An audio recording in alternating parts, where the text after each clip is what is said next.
Lahuta nuk është vetëm një instrument muzikor për malësorët të cilët e mbajnë në çdo odë, por ky instrument përcjell një histori trimërie, ngjarje të jetës dhe kujtesës kolektive të brezave.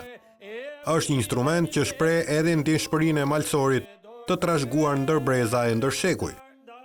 Në Tropoj, 73 vjeçari Ram Dollapi është një nga ata që po përpiqet të trashëgojë traditën e këtij instrumenti në familjen e tij. Për arsye unë e qynë të dhjetën i bie lahuts. Këta e kam të trashëguar nga baba, edhe e kam me pasion, jam shumë i gëzuar, edhe faleminderit atyre që kontribuar që e futen në UNESCO.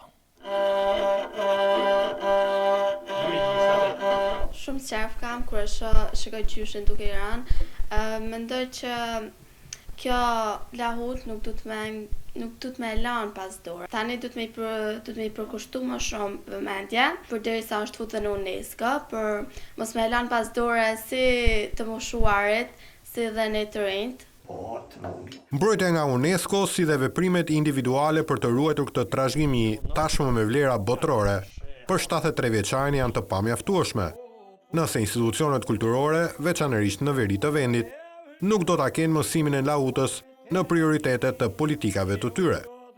Lahutën duhet ta majmë, duhet të kontribuojë duke pa parasysh edhe nga Ministria e Kulturës të kenë sponsorizime dhe në bashkëpunim me bashkitë të bëhen një klasë tradicionale dhe të vetë në prioritet lahuta.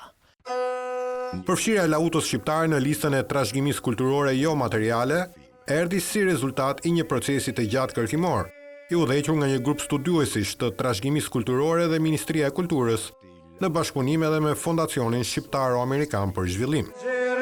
Që rre në zemrën e kombit.